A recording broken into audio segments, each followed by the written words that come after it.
Formula One is a sport of speed, science, and split-second strategy. But behind the scenes, it's also a world of bizarre, obscure, and downright weird rules that can make or break a race. Did you know a car can be disqualified for a wooden plank wearing down by a millimeter?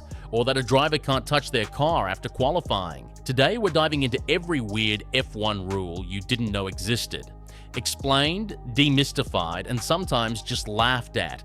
Some of these rules have decided championships, others have left teams scratching their heads, and a few are so strange you'll wonder how they ever made it into the rulebook.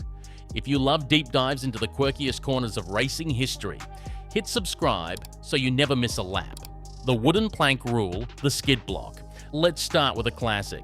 Every F1 car has a wooden plank, technically a skid block, bolted to the underside. The rule? If the plank wears down by more than 1 millimeter during a race, the car is disqualified. Why? The plank was introduced in 1994 to prevent teams from running their cars dangerously low for extra downforce. It's made of a special wood called jabrock, and after every race, the FIA measures it with calipers. If it's too thin, you're out, no matter how you finished. This rule has caught out big names, including Michael Schumacher at the 1994 Belgian Grand Prix. It's a perfect example of how a tiny detail can have massive consequences. No refueling during the race. From 2010 onwards, F1 banned in-race refueling. The rule was brought in for safety and cost reasons, but it means teams must start the race with enough fuel to finish. This leads to some weird strategies. Cars are heavy at the start, light at the end, and fuel management is a science. But here's the weird part. If a team runs out of fuel on the in-lap after the race, they can be disqualified for not providing a fuel sample for scrutineering. It's happened before, and it's always controversial. The 1 litre fuel sample rule. Speaking of fuel, after every session, the FIA requires teams to provide a 1 litre fuel sample from the car. If they can't, the car is disqualified. This rule has decided races and even championships. In 2021, Sebastian Vettel lost his second-place finish in Hungary because Aston Martin couldn't provide enough fuel for the sample, even though he finished the race. The rule is strict, and there are no exceptions. No touching the car after qualifying, parc fermé. After qualifying, cars go into parc fermé, French for closed park.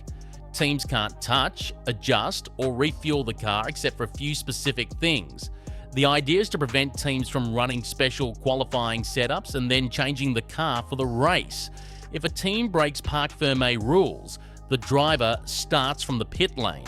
This rule has caught out even the biggest teams, and it's why you'll see mechanics standing back, hands in the air after qualifying. The minimum weight rule, including the driver. F1 cars must meet a minimum weight, including the driver. In recent years, the minimum weight has increased to account for hybrid systems and safety features. But here's the weird part. If a driver is underweight, teams add ballast, sometimes in the weirdest places, like under the driver's seat or in the nose cone. The rule has led to some creative engineering, and in the past, teams even hired lighter drivers to gain an advantage. The no jewelry rule. Drivers are not allowed to wear jewelry during a race. This includes rings, necklaces, earrings, and even wedding bands. The rule is for safety. Metal can cause burns in a fire or get caught on equipment, but it's led to some drama, especially with drivers like Lewis Hamilton, who's known for his piercings. The FIA has cracked down in recent years, and drivers can be fined or even banned from racing if they refuse to comply. The no underwear rule, sort of. In 2022, the FIA reminded drivers that they must wear only FIA-approved fireproof underwear, socks, and balaclavas.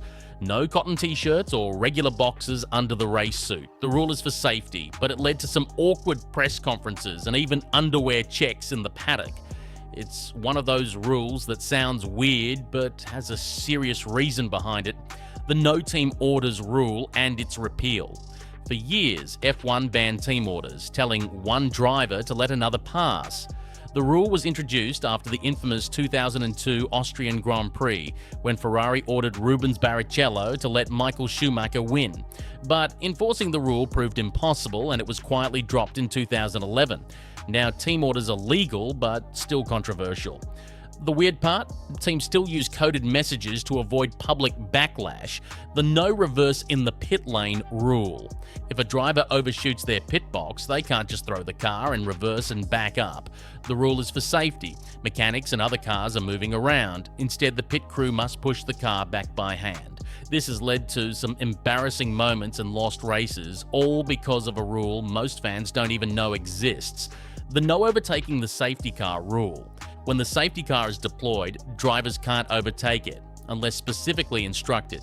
But here's the twist. If the safety car is about to come in, the leader must maintain a certain speed and can't brake test the field. The rules around the safety car are so complex that even the teams sometimes get confused, leading to chaos and controversy. The no overtaking before the start-finish line on restarts rule. On a safety car restart, drivers can't overtake until they cross the start-finish line. This rule was introduced after drivers started making wild moves before the line, leading to crashes. Now the leader controls the pace and everyone else must wait. It's a rule that's caught out even the best and has led to some dramatic restarts. The no pushing the car over the line rule. If a car runs out of fuel or breaks down on the final lap, the driver can't get out and push it over the finish line. The rule is for safety, but it's led to some heartbreaking moments, like Nigel Mansell collapsing while trying to push his car in 1984. Now, if you can't make it under your own power, you're out. The no spare cars rule. In the past, teams could have a spare car, known as a T-car, ready in the garage. If a driver crashed in qualifying or the warm-up, they could jump into the spare and start the race. But in 2008, the FIA banned spare cars to cut costs and prevent teams from taking unnecessary risks. Now, if you crash in qualifying, you're in trouble. The 107% rule. In qualifying, any driver whose best time is more than 107% of the fastest time in Q1 may not be allowed to start the race. The rule is to ensure that all cars are fast enough to race safely, but the stewards can make exceptions for weather or technical issues. The 107% rule has caught out rookies, backmarkers, and even big teams on a bad day. The no tyre blankets for wet tyres rule. For years, teams could use electric blankets to preheat their tyres, but in 2023, the FIA banned tyre blankets for wet weather tyres to encourage more unpredictable racing. Now, drivers must go out on cold wets or intermediates, leading to wild first laps and more strategy. The no changing tyres under red flag rule and its exceptions. Normally, teams can change tyres during a red flag, but in some cases, the FIA has banned it to prevent teams from gaining an unfair advantage. The rule changes from year to year and has led to confusion and controversy, especially when a red flag comes out just as a driver is about to pit. The no radio coaching rule. In 2016, the FIA banned teams from giving drivers certain types of information over the radio, like coaching on how to drive or manage the car.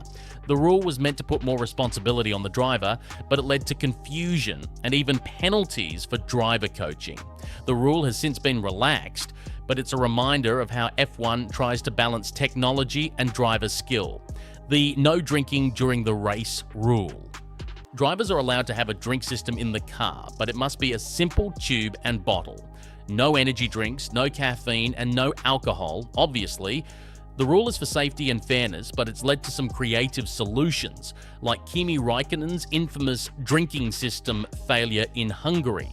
The no celebrating on the track rule. After the race, drivers can't stop on the track to celebrate or pick up a flag from a marshal. The rule is for safety, but it's led to some awkward moments, like Lewis Hamilton being told to drive straight to Parc Fermé after winning the title, the no burnouts in the pit lane rule. Drivers can't do burnouts or donuts in the pit lane even after winning the championship. The rule is for safety, but it's a buzzkill for fans who want to see a little showmanship. The no changing helmets during the season rule and its repeal. For a few years, drivers were only allowed one helmet design per season to help fans identify them. The rule was unpopular and drivers like Sebastian Vettel protested by changing their helmet every race. The FIA eventually dropped the rule and now drivers can go wild with their designs. The no team radio during formation lap rule. Teams can't give drivers instructions over the radio during the formation lap. except for safety reasons. The rule is to prevent last-minute coaching and strategy changes. It's another example of F1 trying to keep the focus on the driver.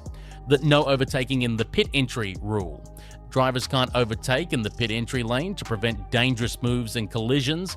The rule is for safety, but it's caught out drivers who tried to gain an advantage by diving into the pits at the last second. The no tyre pressure too low rule. The FIA sets a minimum tyre pressure for safety. If a team runs lower pressures, they can be disqualified. The rule is enforced with random checks and has led to some tense moments in the paddock. The no cooling the fuel rule. Teams can't cool their fuel below a certain temperature before putting it in the car. The rule is to prevent teams from gaining a power advantage with denser, colder fuel. The FIA checks the fuel temperature before every session. The no changing the car's weight distribution rule. Teams must declare their car's weight distribution before the weekend and can't change it after qualifying. The rule is to prevent teams from running special setups for qualifying and then changing for the race. From wooden planks to jewelry bands, from tyre blankets to DRS zones, F1's rulebook is full of weird, wonderful, and sometimes baffling regulations. Some keep the sport safe, some keep it fair, and some are just there because someone somewhere found a loophole. But all of them are part of what makes Formula One the most complex, unpredictable, and fascinating sport on Earth. Which weird F1 rule surprised you the most? Did we miss your favourite? Drop your thoughts in the comments and let's get the debate started. If you enjoyed this breakdown, hit like, subscribe, and share it with your fellow racing fans. We'll keep bringing you the stories, scandals, and secrets that make F1 the greatest show on Earth. See you next time for more racing legends, controversies, and stories.